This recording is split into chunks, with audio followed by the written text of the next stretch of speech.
kasabay ng pagbubukas ng klase sa maraming paaralan sa bansa noong June 8, isang malakas sa pagyanig ang gumulantang sa mga taga Mindanao. Sa kasalukuyang sitwasyon ng mga paaralan, ano nga ba ang tugon ng Department of Education sa naunsuming balik eskwela sa Mindanao? Kasama natin sa linya ng telepono, DepEd Undersecretary for Operations, Dr. Malcolm Garma. Magandang umaga po. Yeah, magandang umaga, Dayan. Magandang umaga sa inyong mga taga-subaybay. Alright. Sir, good morning po. Ano pong direktiba ng Pangulo sa Department of Education kasunod nga po na nangyaring lindol na ito sa Mindanao? Well, number one, kahapon nandun ang ating Pangulo, no, kasama ang ating kalihim, Secretary Sani. At nag-ikot sila doon sa ating mga schools na saan ay na-damage nitong nakaraang lindol. No? So ang directive ng ating Pangulo at gayon din naman ng ating Secretary is to make sure na ma-assess mabuti yung mga damages at siguruhin na ang mga estudyante natin ay manatiling ligtas at kung sakali at mapabilis natin yung ating pagbabalik sa eskwelahan ng mga bata. No? Sa ganun ay mapagpatuloy yung kanilang pag-aaral.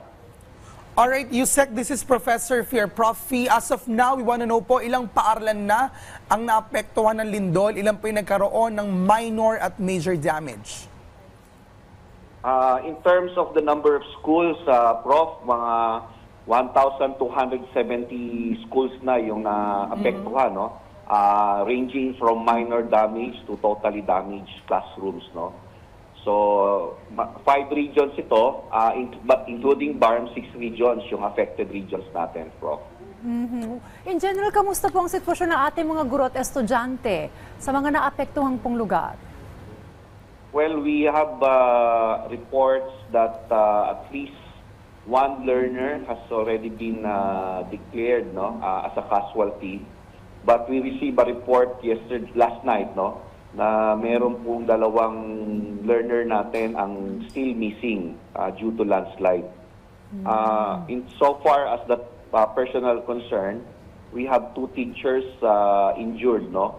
And minor lang naman at nabigyan na po sila ng lunas at meron din po mga mag-aaral na around 13 learners who were also injured, no, during the earthquake. Yusek, ilang paaralan po yung sakop ng suspension ng classes sa Mindanao? And also, sa inipong tansya, gaano po katagal ang maging suspension ng klase? Would this affect yung academic calendar ng mga public schools doon? Magkakaroon po ba ng extension? Are we already reaching that point on the assessment, Yusek? Well, na-monitor namin na more than 8,000 schools ang nag-suspend. Simula yan nung in-announce na rin ni Pangulo na i-declare muna ang suspension of classes in all levels in areas affected by the earthquake. So, ang importante rito, Prof, masiguro muna na ligtas yung mga building at mabigyan ng clearance na ito ay pwede nang i-occupy, no, o pasukan. So, that's the priority right now. Now, in terms of the number of school days, definitely, kung kinakailangan, we have to extend the number of school days in the schools affected by the earthquake, Prof. Alright, well, Yusek Garma, ano po yung mga alternative learning arrangement na ipinatutupad habang inaayos po yung mga napinsala pong mga paaralan? We automatically revert to our what we call as alternative delivery modalities, Dayan, no? At using the modules natin. But alam po ninyo, ang importante ngayon is ma-settle muna natin yung ating mga mag-aaral, no? Kasi kahit po magkaroon tayo ng home-based learning, yung mismong mga bahay din nila ay apektado rin, Dayan, eh. So, hayaan muna natin, no? Anyway, we have this policy na kung kailangan munang huminto, hinto muna tayo. Importante ma-address muna natin yung mga basic needs ng ating mga pamilyang apektado. And at the same time, what we're doing now is really to employ, what we call a psychological first aid then, with the help of other agencies like DOH and the SWD. Okay, Yusek, in terms doon sa mga lugar or sa mga structure na somehow ay okay naman, na pwede pagstayan, we want to know kung may mga paaralan po bang pansamantalang ginawang evacuation center and paano po ito pinamamahalaan?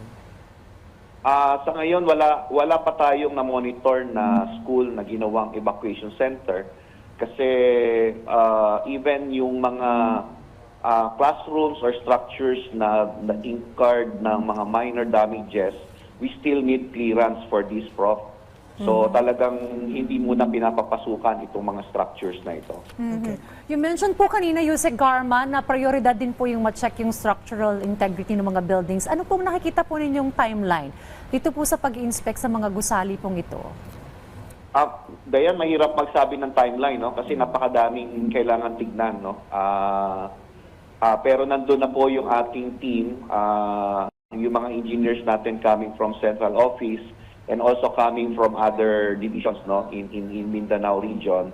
Nakikipagtulungan po sila ngayon with DPWH doing the assessment. Pero medyo nagkukulang po tayo doon sa mga engineers natin who are doing the assessment. At medyo marami kasi, And hindi lamang po eskwelahan naman ang titignan talaga, kundi may iba pa pang pasilidad na kailangan din tignan, like na hospitals, no? Tinitingnan din po ito kung ligtas ng balikan o gamitin. Alright, Yusek, sa mga video online, kapansin-pansin po yung paging kalmado at kaandaan ng maraming mga guro, estudyante, sa gitna po nito naging malakas sa pagyanig. We understand maybe this is the result of the earthquake drills na ginagawa po natin. So, kamusta po yung ahensya pagdating po sa disaster preparedness? Okay. Prof, let me take this opportunity also, no, on behalf of our secretary, na pasalamatan na Prof, yung mga teachers natin, nakita natin sa mga video na hindi nila iniwan yung mga learners nila, no? They stayed with the learners, making sure na ligtas sila, nasa isang ligtas na lugar, and at the same time, pinipilit nilang mapakalma, no?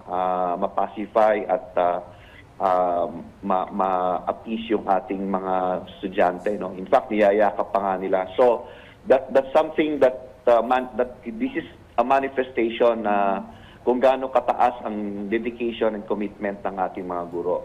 And at the same time, nag-manifest din yung automatic na, no, sa ating mga estudyante yung protocol o yung mga SOP na dapat gawin pagka nagkakaroon ng ganitong pagyanig, no? At again, tama po kayo, maaring yung mga drills natin na regular na ginagawa ay nagpe-pay off na, no? Kaya nasasanay na yung ating mga mag-aaral at mga personnel natin.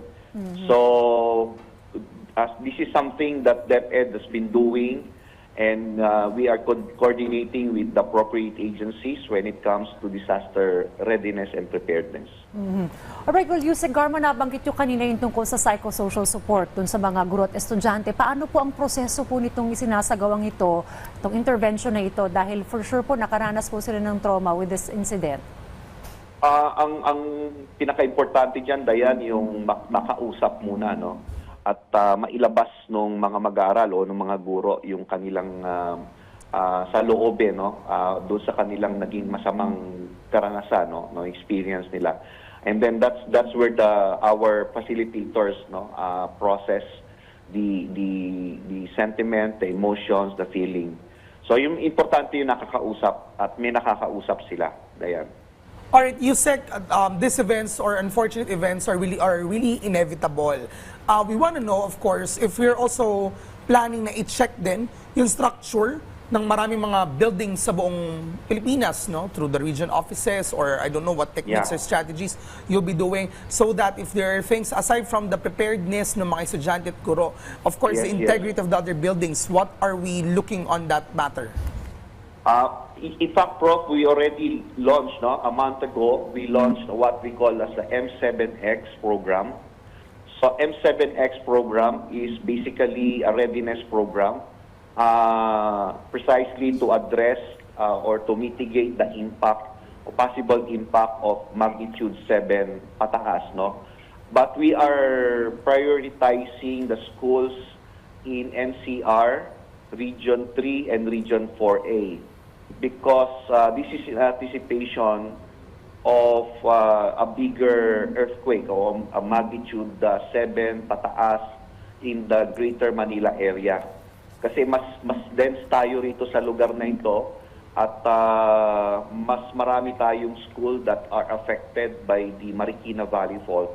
Kaya inuuna natin to. But definitely, this now becomes a regular thing that we are doing in terms of preparedness. Tinitignan po ng ating mga school personnel, officials, kung may mga cracks ba, meron pong mga bitak, meron pong mga natatanggal na parte ng mga building, at ito po ay i-chart nila or ililista nila at subject to further validation or verification ng mga structural engineers. So yan po yung ating gagawing programa, Professor. Well, Yusek Garma, karagdagang mensahe at paalala nyo na lamang po sa mga magulang, guro at syempre po sa mga estudyante na apektuhan po ng lindol sa Mindanao. Unang-una po, nais po nating iparating yung pagbibigay ng malasakit ng ating pamahalaan sa mga naapektuhan ng lindol na ito. Partikular, binibigyan ng prioridad ng ating Pangulo ang mga paaralan natin. Sabi nga niya, no child, no learner left behind. At ang ating naman pong sekretary ay maghigpit po ang tagubilin na gawin ang lahat ng kailangan gawin upang sa ganon ay manormalize agad natin ang pag-aaral ng ating mga mag-aaral sa mga apektadong lugar. So sa mga magulang po, wag po kayong mag-alala. Pinipilit po ng kagawaran ng edukasyon na gawin ang lahat ng kanyang magagawa upang tugunan ang pangangailangan ng inyong mga anak na mag-aaral. So muli, maraming salamat po, lalong-lalo na sa mga media partners natin for always giving us the platform and opportunity to reach out to our kababayan. Maraming salamat po sa inyong oras, Department of Education Undersecretary for Operations, Dr. Malcolm Garma. Thank you so much, Yusek.